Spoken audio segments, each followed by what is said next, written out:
Imagine being born into a world where you have no name, no past, not even a body you can truly call your own. From the moment you awaken, only one purpose is given to you: find your lost kin before they are gone forever. But to complete that mission, you must live through the bodies of the dead. 8 fallen warriors, 8 lives filled with fear, devotion, addiction, love, betrayal, guilt, obsession, and regret. And the deeper you travel into their memories, the more you begin to realize that the world you were sent to save may never have been innocent in the first place.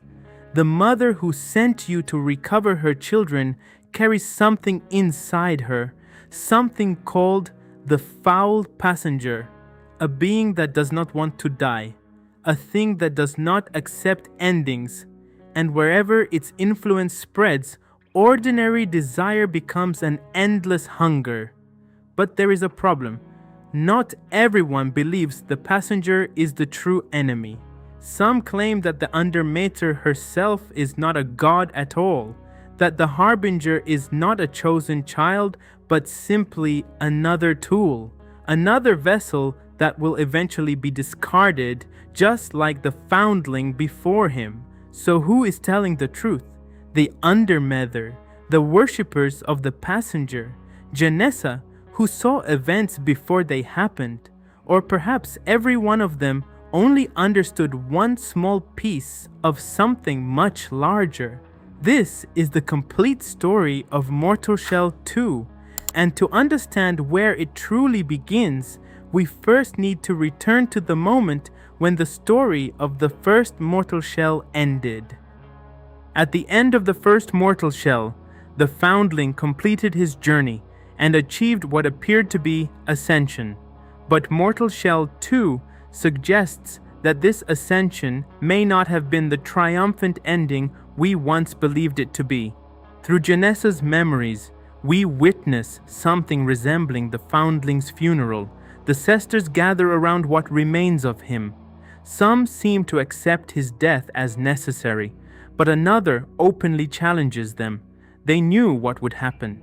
They knew the Foundling would die, and still they allowed events to continue. Even more disturbing is the implication that they had already seen what would come afterward. Another child, another being, a new Harbinger, and immediately, Mortal Shell 2 raises one of its biggest questions.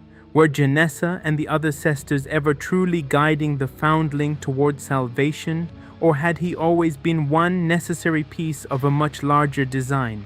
Genessa herself appears deeply divided.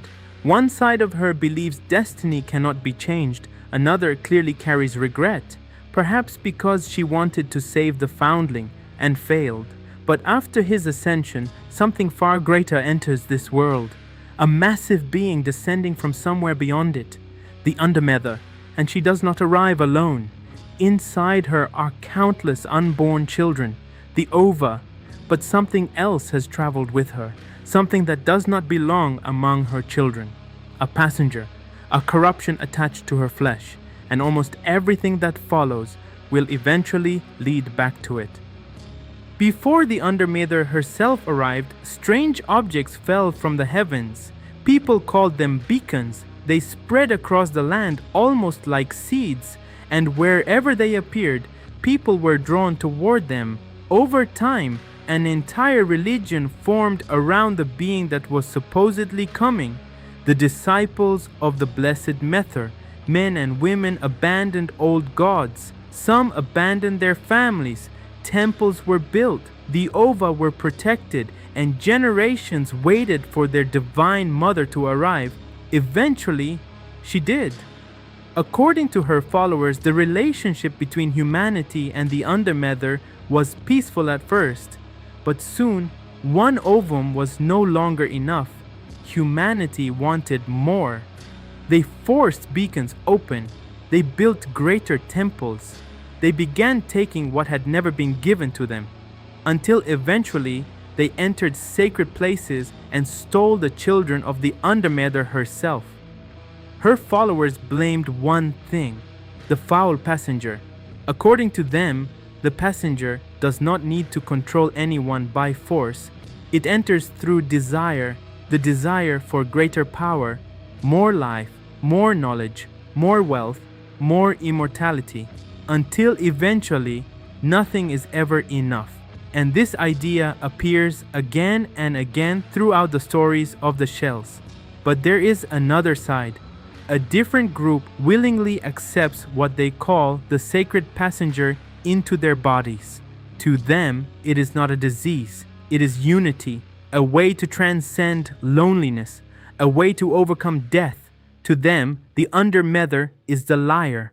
One of them even warns the Harbinger that she will use him and then discard him, just like the Foundling. And this is where Mortal Shell 2 begins making us question the history we are being told, because most of what we know about the passenger comes directly from the Undermether and those who worship her. So was the passenger truly responsible for humanity's corruption, or did human beings simply choose greed on their own? Keep that question in mind, because it becomes much more important by the end. Among all the stolen and corrupted ova, one child is different, the Harbinger, a being connected to the Undermether, but unlike the rest of her kin, because the Harbinger does not need a permanent body. He can inhabit the corpses of dead warriors. These bodies become his shells, and the first one is a familiar face, Haros the vassal. Haros returns from the first mortal shell, but here he serves a very different purpose. He is not one of the 8 primary shells whose stories define the campaign.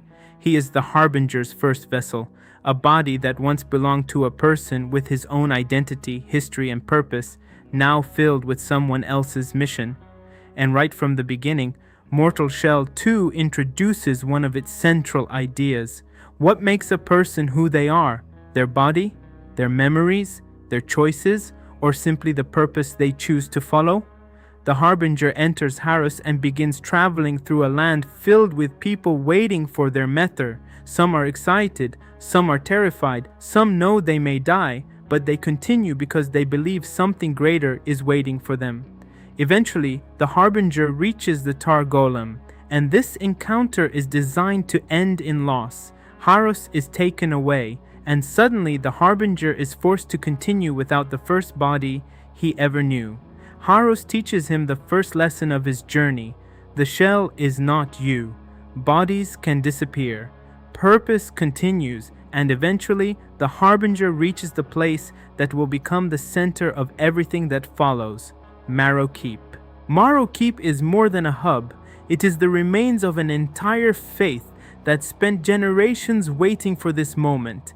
Here the Harbinger meets Milos, the Ovum Keeper, a man who dedicated his life to protecting the ova that remained. To Milos, the Harbinger is not simply a warrior. He is prophecy fulfilled, the child destined to recover the stolen kin.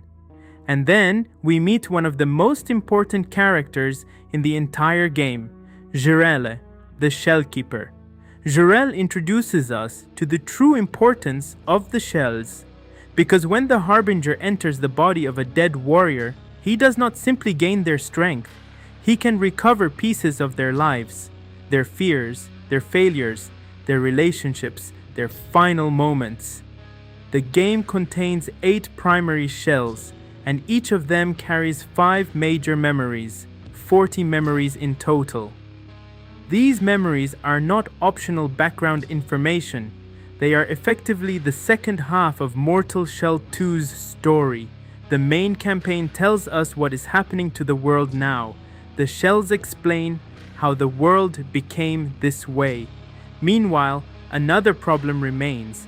Even if the Harbinger recovers the stolen ova, the Undermether cannot safely send her children away, not while something still lives inside her, the passenger, and before it can be removed, the stolen children must first be recovered, so the hunt begins. Because Mortal Shell 2 has a much more open structure, players can approach many regions in different orders. but the central objective remains the same: recover the ova, defeat those who took them, and slowly uncover what humanity did with the power it stole. Among the major enemies is Magdalena, the Lady of the Woods. Old stories describe her as a beautiful woman who appeared during harvest celebrations. But the creature encountered by the Harbinger is something entirely different, a twisted ruler demanding tribute from those beneath her, and sometimes the price is not food or money, but children. Elsewhere, the Harbinger encounters the lost child, the nameless captive, Sir Isaac, the scholar prince tied to the fallen kingdom of Mammon, the terrifying hexapod whose existence becomes deeply connected to the story of one particular shell, and finally, Droig, the conqueror. Each region shows a different response to stolen divine power. Some worship it, some weaponize it, some experiment on it, some use it as a path toward immortality. But almost every time, the result is the same. They want more, and more, and more, which once again brings us back to the central characteristic of the passenger: desire without an ending. This is where Mortal Shell 2 becomes much more than the story of the Harbinger, because the 8 shells are not simply different character classes, they are 8 complete tragedies, and every one of them represents a different answer to the same question. What happens when a person refuses to accept the limits of their own existence? Tiel is one of the most tragic characters in the entire series. Before becoming the fast and deadly shell we know, Tiel suffered from a terrible physical condition, a rash, a sickness spreading across his body, constant pain, and all he wanted was a cure. His desperation eventually led him to a cult that promised healing, but their cure came with a horrific price. They removed his sickness through brutal means and then demanded that Tiel complete his initiation by sacrificing flesh from another person. That was the moment Tiel realized something. The place he had entered to escape his disease was more diseased than he had ever been. So he ran, but his search for relief continued. Eventually he discovered nectar, and nectar did more than ease his suffering. It gave him a glimpse of the future. In that vision, Tiel saw someone he would eventually love, and then he met her, Sister Genessa. The strange part? Genessa already knew his name. Their relationship begins there, and despite his appearance, despite everything he had suffered, Tiel wanted something remarkably simple. He wanted to become a troubadour, to travel, to sing, to live an ordinary and almost meaningless life far away from gods, prophecy, and suffering. And for a short time, it seems like Genessa gives him exactly that. But another problem begins consuming him: Tarween. Tiel becomes increasingly dependent on alcohol and tar, and Genessa has seen where this path leads. Again, and again, and again. She has seen Tiel die countless times. She tries to stop him. Tiel promises to change. At one point, he even tries to destroy his remaining bottles. But his addiction becomes so powerful that the bottle itself begins to feel almost alive. It tells him that without it, he has no value, that Genessa only loves the version of him that does not feel pain. For a while, Tiel fights back. Genessa believes he may finally be improving, but Genessa also believes in something larger: destiny. She believes Tiel still has a role to play, and one night, while he sleeps, she leaves him, not because she stopped loving him, but because she believes she has to. When Tiel awakens and discovers that Genessa is gone, he returns to the one companion that never abandoned him: the bottle. And that may be the most painful part of his story. Tiel escaped disease. He escaped the cult. He tried to escape addiction. but he could never escape the ending Genessa had already seen, his death. The game never gives us one perfectly clear scene showing exactly how Tiel finally died.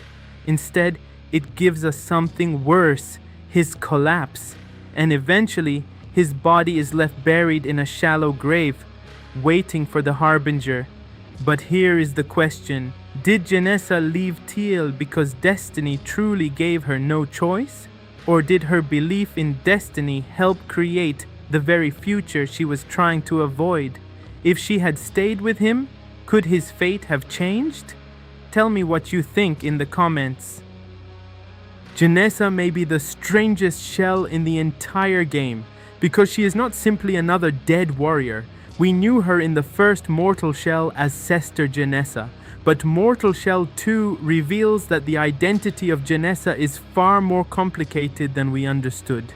The sisters were once connected to a single origin, one being drank from something known as the Twice-Born's Cup, and from that act came division, different versions, different possibilities, fragments that could witness something resembling infinity, but all of them were still supposed to serve one shared truth, one vision, one future, one self. Eventually, however, the fragments began disagreeing. Some questioned fate, some rejected orders, some became dangerous. Genessa eventually created the censor to imprison her fractured selves, a prison created by Genessa for Genessa, and this tells us how badly her identity had begun to collapse. But the most important Genessa memory for the overall story is the funeral of the Foundling. There, we learn that the sisters knew the Foundling would die. Some accepted it, others accused them of deception and manipulation. And somewhere inside these visions appears something even more important. Another child, a future Harbinger, meaning Genessa knew someone like the protagonist of Mortal Shell 2 was coming long before he arrived. In another memory, she reaches a location where this second child is supposed to appear, but he is not there. Still, she waits, because she believes he will come eventually. And when the Harbinger finally does appear, she recognizes what he is. Genessa even describes herself in a way that suggests she carries something like a promise left behind by the Foundling. And perhaps the Foundling's journey did not simply end with his death. Perhaps it made the Harbinger possible. In the present, the Harbinger helps Genessa deal with her fractured selves. She admits that her attempt to imprison them only made things worse. And eventually, the entire conflict becomes another question about destiny. Is there really only one future? Or did Genessa spend centuries imprisoned by the belief that there was? And then there is Tiel. When the Harbinger approaches Genessa while wearing Tiel's body, she recognizes him, not as a corpse, not as a shell, but as someone she once loved. Centuries of visions, fractures, and different possibilities were not enough to erase that connection, and that may be one of the most human moments in the entire game. Genessa can see countless possibilities, yet she could never forget one person. So was Genessa ever truly saving Tiel and the Foundling? Or did her obsession with destiny help destroy them?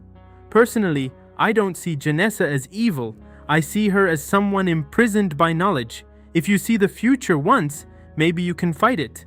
But if you see the same ending 1,000 times, eventually you may stop believing choice exists at all. Eredrim was once a knight, a man defined by loyalty, and he took that loyalty far too seriously. At one point, he was ordered to find an illegitimate child of the king and the child's mother. When Eredrim confronted the woman, he discovered the truth. The child was not born from love. The king had forced himself upon her, but Eredrim was a soldier. He had orders, and he obeyed. From that moment onward, guilt begins consuming him. He tries to tell himself that he was only following commands, but Mortal Shell 2 asks the obvious question: does following an order remove responsibility for what you do? Later, a young man named Willem becomes Eredrim's squire. Their relationship slowly becomes something closer to father and son, even if Eredrim himself struggles to express it. During battle, Willem risks his own life to protect Eredrim, and when Eredrim discovers that Willem survived, we finally see how much the hardened knight genuinely cares for him. But the old guilt never disappears. Eventually, Eredrim learns about something called the Immaculate Path, a path promising exactly what he wants: peace, not through forgiveness, but through the removal of memory itself. Eredrim follows the path, he makes the sacrifices, he seeks absolution, and eventually he receives the venerated nectar. It works. The nightmares disappear, the guilt disappears, the pain disappears, because almost everything that made Eredrim himself disappears with it. Willem returns. He calls out to him, but Eredrim no longer knows who he is. The man who wanted to forget the worst moments of his life also erased the memories that made the rest of his life worth living. In the final moments, Willem confronts what remains of his master. There is grief, there is apology, and eventually a wish that Eredrim finally finds peace. The scene strongly suggests that Willem may have granted his master one final act of mercy, although the game leaves the exact final moment slightly ambiguous. And perhaps that is perfect, because Eredrim eventually received exactly what he wanted: peace at last, but only after losing himself completely. So if removing guilt requires removing the person who feels that guilt, is that forgiveness or simply escape? Proxima is unlike almost every other shell. She appears to come from a very different culture, perhaps even a very different kind of society. Her body is modified, she wears grafted armor, she carries a device called a biosampler, and she has one purpose: kill the hexapod. She was trained for it, chosen for it, and she believes her own survival matters less than completing the mission. Then she meets Merrick. At first, everything about him seems strange to her. Even the concept of a merchant appears unfamiliar. She scans him, studies his blood, learns his language and customs, and slowly their relationship changes. At first, Merrick is useful, then he becomes important. Merrick helps Proxima recover her weapon, the Thunder Spitter, after it is taken by brigands. During the encounter, Merrick is shot. Proxima could continue without him. The mission should matter more, but she doesn't. She uses her technology to save his life. Life for a life. To Proxima, the debt should now be settled, but Merrick never saw their relationship as a transaction. Later, Proxima travels alone toward the hexapod. She is prepared to sacrifice everything. Even her own blood can become part of the weapon she plans to use against it. But Merrick follows her. He refuses to let her die alone. And eventually, Proxima suffers a fatal injury. The woman raised around hunting, survival, and engineered bodies asks Merrick an incredibly simple question. What do your people do with the dead? He explains funerals, gathering around those who died, telling stories, remembering them, and eventually burying them. For perhaps the first time, Proxima stops seeing death as a failed mission. She sees it as loss. She also speaks about future kin, and this is where things become extremely interesting. Proxima refers to the pair bonding between herself and Merrick as successful. That can be interpreted in several ways. Maybe it simply describes emotional bonding within her culture, or perhaps there is something biological behind it. Could their future kin literally mean descendants connected to both of them? The game leaves that detail open enough that I don't want to present one answer as fact. Personally, I think their bond was meant to be far deeper than a simple partnership, but tell me what you think. Gragu is called the Insatiable, and his name tells you almost everything, but Gragu's hunger is about much more than food. He searches for something he calls the Great Flesh, the flesh of gods, sacred hearts, because Gragu believes strength lives inside flesh itself. Eat the heart of something powerful, and its strength becomes yours. Find the flesh of a god, and perhaps you can become more than human. His search leads him toward beings he calls godlings, and eventually his obsession becomes disturbing enough that even the heart of a child begins appearing as a possible substitute. But Gragu is not completely mindless. There are still moments where he resists people who encourage him to cross certain lines. Some part of him still understands that there should be limits. Then Gragu encounters a man claiming to carry the sacred passenger. The man claims he has become more than human, that something divine now exists inside his heart. So Gragu does exactly what we would expect. He kills him and tastes the truth for himself. To Gragu, the man was another liar, but inside the flesh, he discovers something, a worm, a parasite, and suddenly Gragu begins wondering if something similar may also exist inside him. So he seeks out the witch Hilga and asks for poison, not one poison, essentially everything powerful enough to kill him. Then he drinks it himself. Everyone expects him to die, but he survives. And Gragu explains that he was never trying to kill himself. He was trying to cleanse something from inside his body, which raises an obvious question. Was the thing inside Gragu connected to the sacred passenger? Was his unnatural hunger caused by the same corruption? The game never gives us a perfect answer, but eventually Gragu reaches a conclusion he spent his whole life resisting. All flesh rots. Everything living eventually dies. No amount of strength changes that. In the present, the Harbinger can find Gragu alive at the one-legged wolf tavern. He asks for the heart of Vatra. We bring it to him. Gragu eats it and dies. The man who spent his entire life consuming hearts in search of power is finally killed by one, and his body becomes another shell. There is almost something cruelly poetic about it. Gragu spent his life terrified that he was nothing more than flesh, and in the end, his flesh becomes a body for someone else.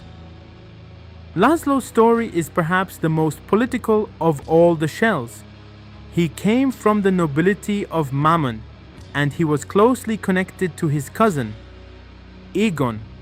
When they were younger, the two traveled among common people. Lazlo tried to treat them with some degree of respect. Egon did not. To Egon, they were beneath him. A small confrontation escalated. An insult became violence. Violence became bloodshed. And what should have been a simple journey turned into a massacre. Egon was exiled. Lazlo was forced into the service of the justiciars, and there he began learning that justice in Mammon was not some pure moral ideal. It was an institution, a law, a political weapon. Lazlo eventually became an interrogator, but unlike many around him, he never completely lost his humanity. When ordered to deal with Lord Agni as a traitor, Lazlo secretly helped him escape, then made the situation appear violent enough to protect both of them. In other words, Lazlo was willing to break the law when the law itself became unjust. But there was one question he could never escape: what truly happened to his mother and father? Eventually, the truth led him toward Velen, and to a terrible history involving his family. Lazlo comes to believe that Velen abused his mother, betrayed his father, and helped destroy everything around them. So the man who spent his life serving justice finally demands something deeply personal: trial by combat. At this point, justice and revenge become almost impossible to separate. The memories end around this conflict. And in the present, after traveling through Mammon and confronting Velen ourselves, we eventually discover Lazlo's body. Everything suggests that his search for justice did not give him the ending he wanted. Meanwhile, Egon survived, but what remains of him is almost pathetic, consumed by gloom, consumed by appetite, consumed by the need for more. The player can literally continue feeding him gloom until he dies from excess. Two members of the same family, one destroyed by vengeance disguised as justice, the other destroyed by consumption, both trapped by the same idea, I deserve more. Sariel may be the most dangerous shell philosophically, because he did not begin as an evil man. He began as a researcher, an alchemist, a scientist asking what sounded like a noble question: why should people have to die? To Sariel, death was not a natural law to accept. It was a disease, a problem, something that could eventually be solved. So he experimented on corpses, on workers, on people powerful society would never care enough to protect. At one point, one of his experiments appears to succeed. A man named Nicholas returns, but what returns is not the life his family hoped for. It is something twisted, something trapped between life and death. His family asks Sariel to let him die again, but Sariel refuses to stop. Every failure simply becomes another step toward success, and the person closest to him, Rickard, eventually pays the price. Rickard begs Sariel to stop. He asks to be allowed to die, but Sariel believes he is solving something larger than one man's suffering. If death can be defeated, humanity itself can be saved. Then Sariel learns about the Ova, children of something beyond humanity. To Sariel, they are not sacred children. They are the key to understanding immortality. He searches for the secret hidden inside them, the birthright that allows them to exist beyond normal human limitations, and his obsession grows. More blood becomes acceptable, more experimentation becomes necessary. Eventually, Sariel himself becomes part of the experiment. Some memories also involve Rickard and the name Ruck, suggesting a possible deeper connection created by Sariel's work. But because the exact relationship is not completely explicit, I would rather present this as a theory than a confirmed fact. Could Rook somehow be connected to what Sariel did to Rickard? Tell me what you think. Eventually, Sariel recognizes at least part of what he became. Selfish, obsessed, reckless, but his regret comes too late because the man who wanted to eliminate death becomes Sariel, the Endless, and in the present, even killing him becomes difficult. The Harbinger must confront him repeatedly. Sariel can return while the mechanisms sustaining him remain intact. Only after destroying the sources of his resurrection can he finally be killed. And then his body becomes another shell. Sariel succeeded. He found a way to escape death, but what he created was not life. It was simply the inability to die. And Mortal Shell 2 makes it clear that those two things are not the same. If Sariel represents science becoming obsession, Smert represents faith becoming obsession. Smert believed deeply in the great Mether, or Matka as he called her, but traditional worship was not enough for him. He believed ordinary prayer had become empty, that true believers should suffer as Matka had suffered. So Smert created a new form of worship. Pain became prayer, violence became communion. Every blow brought the believer closer to the divine, and people began following him. Eventually, they called him Prophet Smert. But then something changed. Smert killed a man. His followers told him it was divine will, that Matka had acted through him. But Smert began asking the question no one around him wanted to hear. What kind of God demands this? Then Matka's voice disappeared. Smert prayed. He hurt himself. He begged for an answer. Eventually, a voice returned. It promised him purpose, transformation, meaning. For a moment, Smert believed everything had been worth it, until the next revelation. The entity tells him that he will die, and that his death will inspire many more followers. Suddenly, Smert understands something horrifying. The thing he has been worshipping may not be a god at all, at least not in any way he understands the word. He rejects his faith, but it is too late because his followers no longer need a living prophet. They need a martyr. When Smert tries to warn them that Matka is not what they believe, they refuse to listen. His death has already become part of the religion, and in the present, we find his body surrounded by the rituals of those who followed him. Even after Smert abandoned his faith refused to abandon him, and his story raises another disturbing question about the Undermether. Was the voice Smert heard actually her?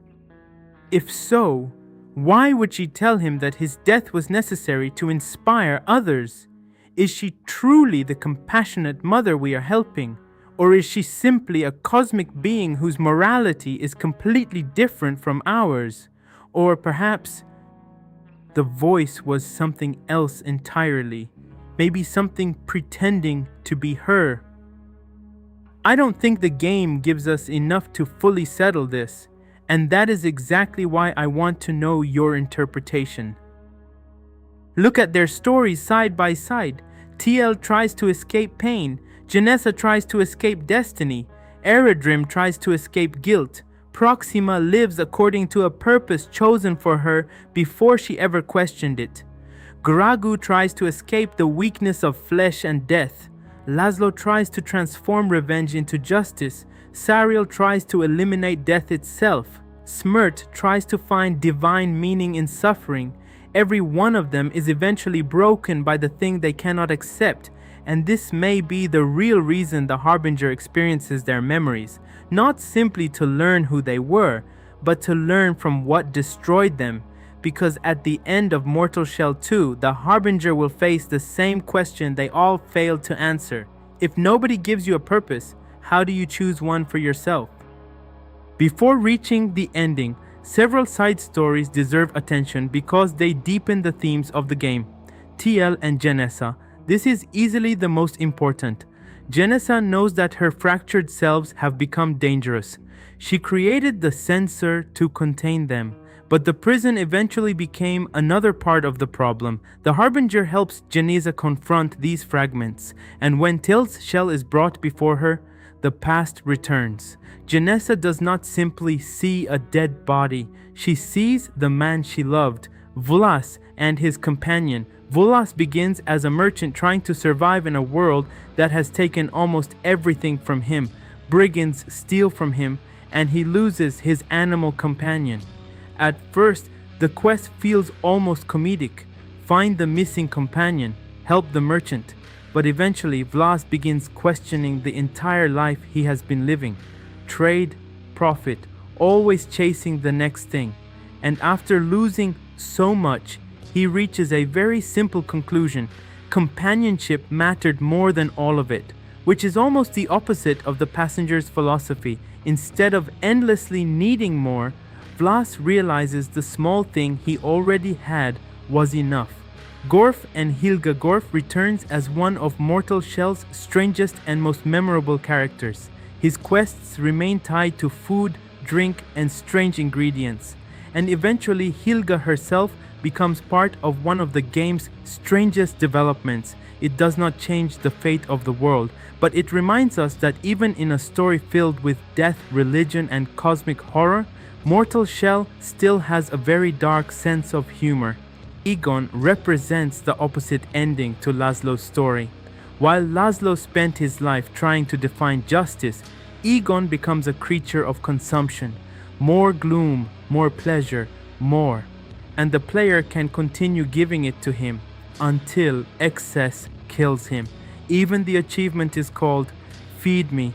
Egon becomes an almost perfect human representation of what the foul passenger represents. There is never enough, only more, until wanting becomes self-destruction. After enough ova are recovered, the Undermether speaks to the Harbinger. They are close. Her children can almost be saved, but they cannot safely leave while the thing inside her remains alive, the foul passenger, and the Undermether reveals something important. She and the Harbinger have endings. They are beings capable of dying. The passenger is different. It is something without meaning. and therefore without an ending. It spreads, it reproduces, it rots within her. And this description may explain its nature better than anything else in the game. Maybe the foul passenger is not evil in the traditional sense. Maybe it is simply desire without purpose, life whose only objective is to continue, and everyone touched by its influence starts becoming similar. Gragu cannot stop consuming. Its worshippers seek eternal union. Sariel seeks endless life. Human beings want more ova, more power, more everything. There is never a point where they can say enough. And that may be the real meaning of the foul passenger, not simply a monster, but an idea.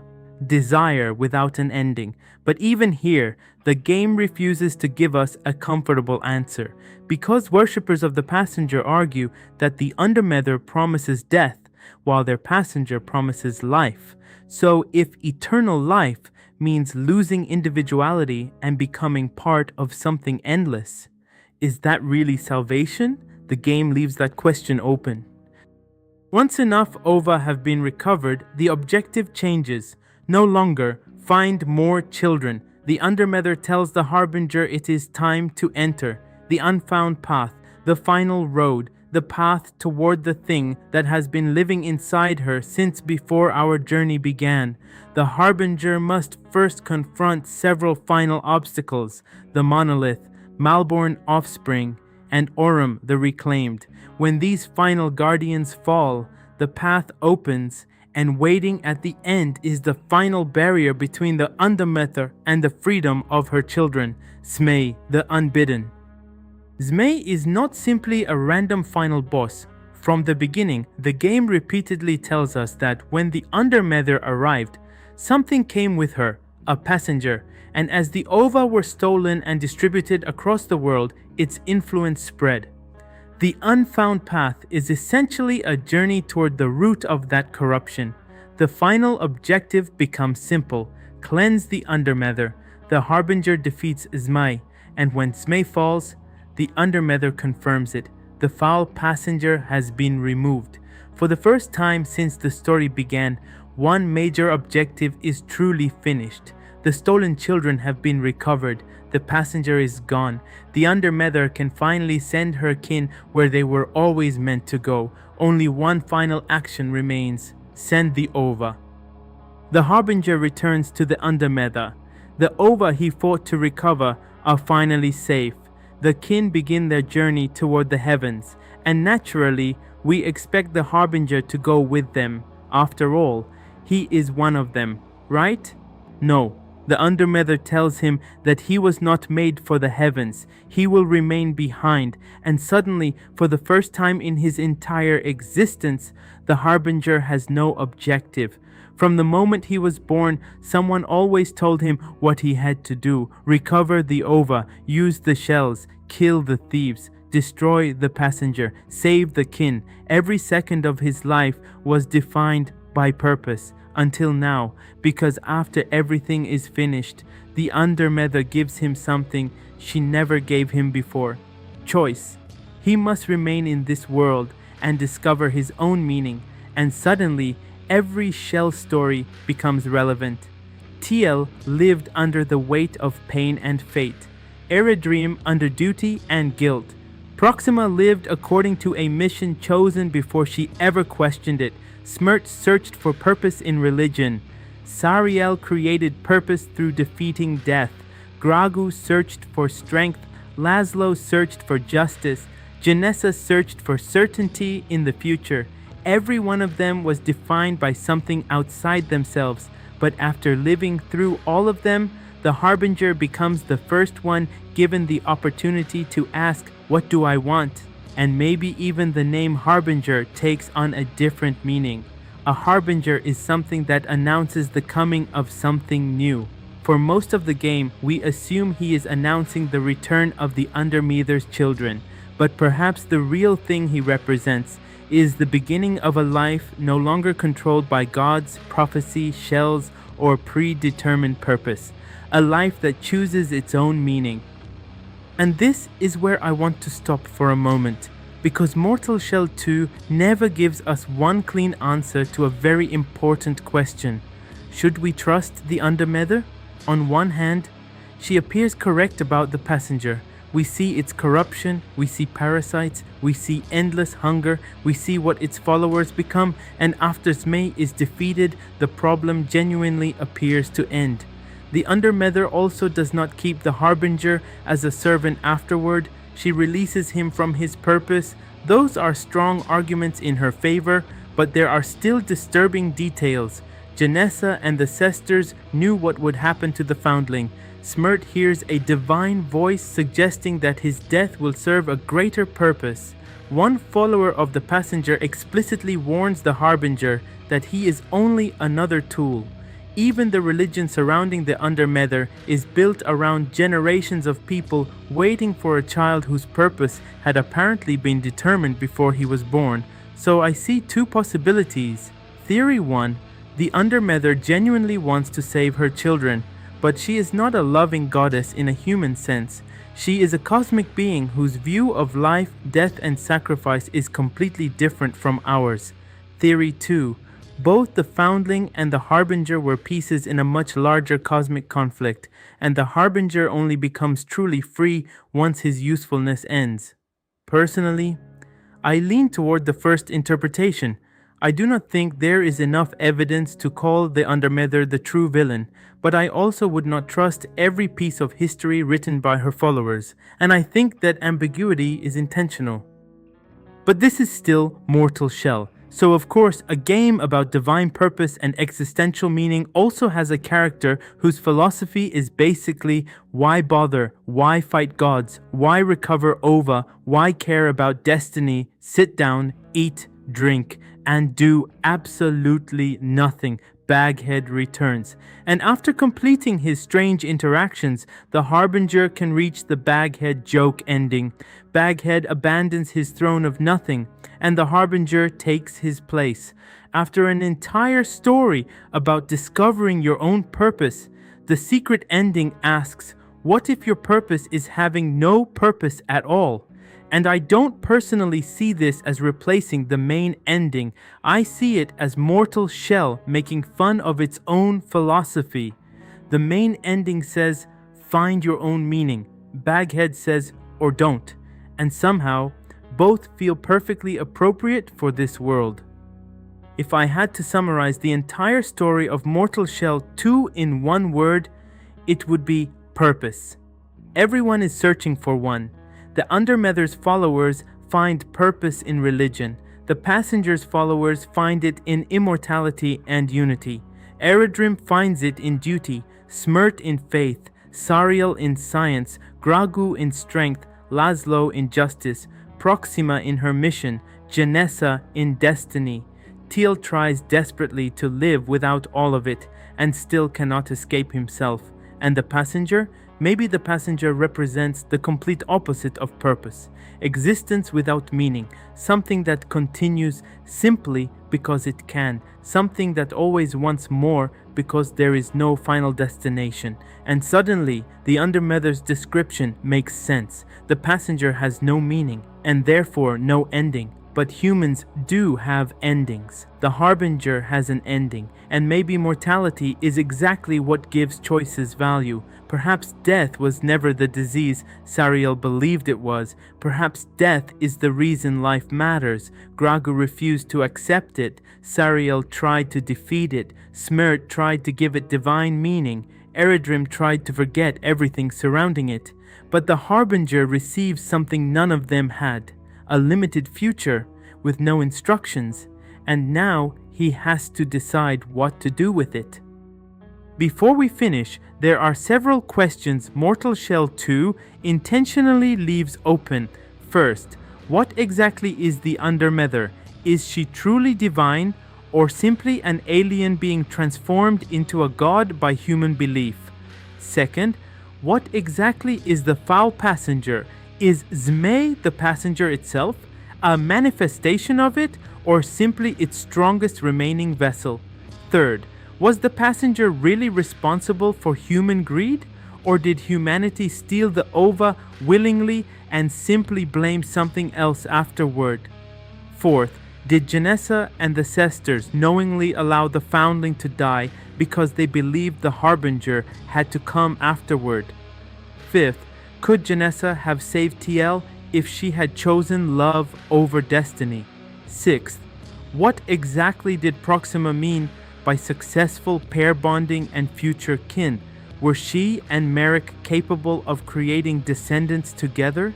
Seventh, was the voice Smert heard actually the Undermether? And if it was, what does that tell us about her morality? Eighth, what exactly is the connection between Rickard and Rook in Sariel's memories? And finally, what happens to the Harbinger now? Will he truly create an identity of his own?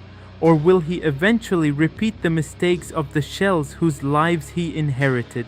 Mortal Shell 2 does not answer that question, and maybe that is the perfect ending, because for the first time, the Harbinger's future has not already been written.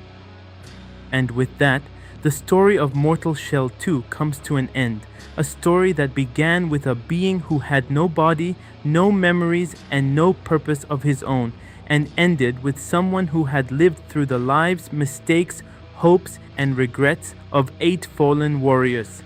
The Harbinger recovered the ova, he cleansed the Undermether, he destroyed the foul passenger, and he completed the purpose he was created for.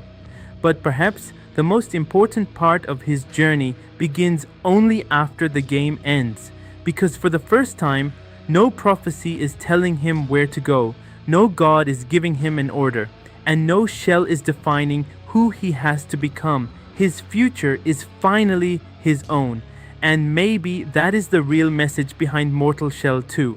We cannot choose every tragedy that happens to us. We cannot change every mistake in our past, and we may never fully understand the forces that shape our lives, but eventually, we still have to decide what we become next. And that was the complete story of Mortal Shell 2. If there is an important memory, hidden piece of lore, side story, or detail that I missed, definitely let me know in the comments. And I especially want to hear your theories. Was the foul passenger truly the source of everything that went wrong? Can the Undermether actually be trusted? And which of the 8 shells had the best story in your opinion? I read the comments, so if you notice something that could change the way we understand this story, share it below. And now I have one more question for you. Which game should I explain next? It can be a new game, an old classic, a Souls-like, or even a story that you think deserves a full breakdown. Leave the game name in the comments and the most requested stories may become the next video. If you enjoyed this kind of complete story breakdown, make sure to subscribe to Sokker Gaming, leave a like to support the video, and turn on notifications so you don't miss the next story. There are many more worlds, characters, and stories waiting to be uncovered, and I'll see you in the next one.